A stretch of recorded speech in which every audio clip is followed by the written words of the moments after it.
तालिबान पंजशीर लड़ाई में आया नया मोड़। भारत का पंजशीर को तगड़ा सैन्य सपोर्ट। पंजशीर पहुंचे बख्तरबंद वाहन और हथियार। भारत को देख अब कई देश पंजशीर के साथ। जी हां, तालिबान पंजशीर के युद्ध में अब नया मोड़ आने वाला है।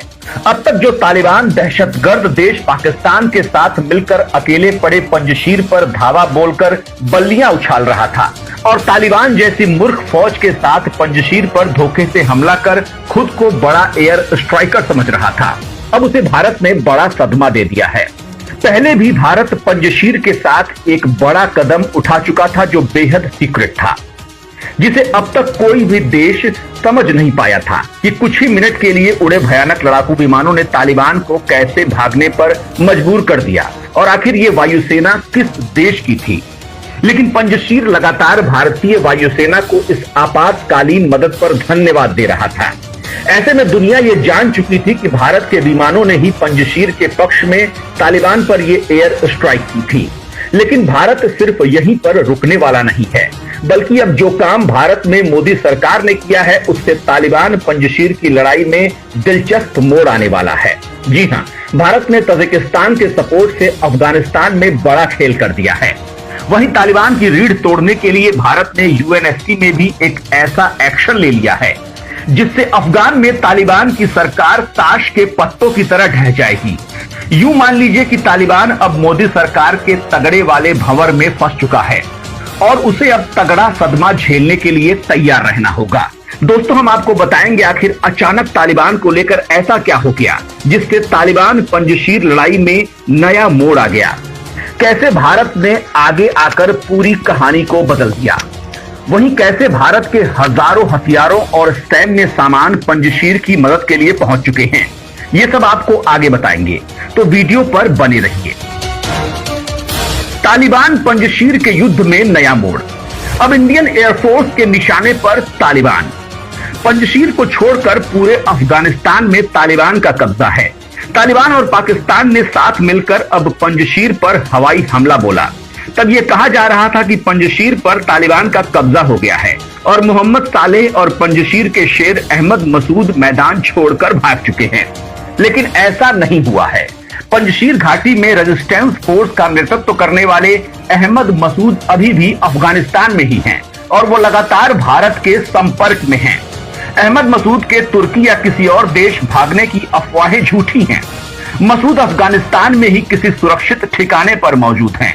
इंडियन एयरफोर्स लगातार उनके कांटेक्ट में है, जिसके बाद ही भारत तजिकिस्तान में मौजूद अपने एयरबेस पर मौजूद लड़ाकू विमानों को अलर्ट कर दिया है।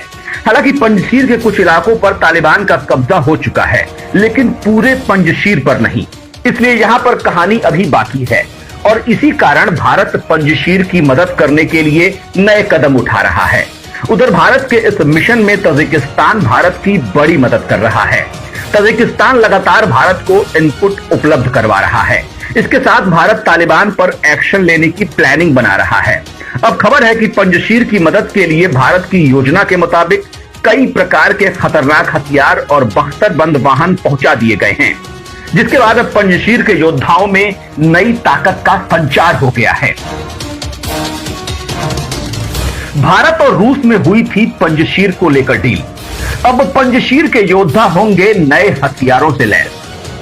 पिछले महीने की 24 अगस्त को पीएम मोदी और रूस के राष्ट्रपति पुतिन के बीच तालिबान के खिलाफ और पंजशीर का साथ दिए जाने को लेकर बातचीत हुई थी। हालांकि अब यह कहा जा रहा है कि रूस ने अपना स्वार्थ सिद्ध करने के लिए भारत से तालिबान के खिलाफ और पंजशीर का साथ देने का वादा किया था। हालांकि अब भी रूस भारत के हितों के खिलाफ जाकर चीन और पाकिस्तान के साथ मीटिंग्स में हिस्सा ले रहा है, लेकिन रूस ने भारत का एक काम तो कर ही दिया है। भारत के कहने के बाद अब रूस पंजशीर की मदद करने के लिए एक कदम बढ़ा चुका है।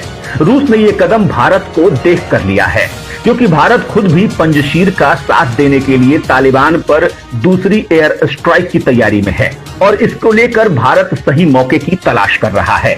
इसलिए भारत के कहने के बाद रूस ने इस बीच पंजशीर के सहयोगी तजिकिस्तान को कई प्रकार के घातक बख्तरबंद वाहन और सैन्य उपकरण भेजे हैं, जिन्हें पंजशीर का साथ देने के लिए भेजा गया है। रूस ने अपने बयान में कहा है कि रूसी सेना भारत और तजाकिस्तान के साथ मिलकर पंजशीर की मदद करने के लिए तैयार है। पंजशीर ने मांगी पीएम मोदी से तत्काल मदद। हाल ही में पंजशीर पर हुए हमले के बाद पंजशीर के लोगों और वहां के योद्धाओं ने भारत से मदद मांगी है। वहां पर अब अनाज और खाने पीने के सामानों की किल्लत होने लगी है, क्योंकि तालिबान ने पंजशीर को चारों तरफ से घेर रखा है और सारे रास्तों को बंद कर दिया है। ऐसे में जल्द ही अगर तालिबान पर हमला कर उन्हें वहां से भगाया नहीं गया तो पंजशीर के हजारों लोग भूख से तड़प तड़प कर मर जाएंगे। इसलिए तालिबानी पाकिस्तानी नरसंहार के बीच एक बार फिर से पीएम मोदी से पंजशीर के विद्रोहियों की मानवीय मदद की मांग उठ रही है। वहीं पंजशीर के लिए लड़ाई लड़ रहे योद्धा भारत से हथियारों के साथ साथ दवाइयों और खाने पीने का सामान भेजने की भी अपील कर रहे हैं। नॉर्दर्न अलायंस ने कहा कि अब आशा की एकमात्र किरण प्रधानमंत्री नरेंद्र मोदी हैं, जो कदम उठा सकते हैं।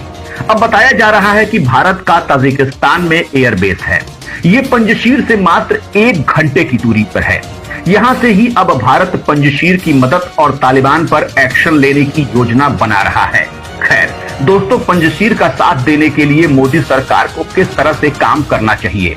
क्या भारत को तजाकिस्तान के अपने एयरबेस से सीधा तालिबान पर खुलेआम हमला बोल देना चाहिए, या फिर भारत को सही मौके का इंतजार करना चाहिए? आप मोदी सरकार के द्वारा पंजशीर के पक्ष में उठाए जा रहे कदमों से संतुष्ट हैं तो वीडियो पर लाइक कीजिए। और पंजशीर की मदद करने के लिए भारत कैसे कदम उठा सकता है, इसको लेकर अपनी तरफ से राय और सुझाव कमेंट में देना न भूलें।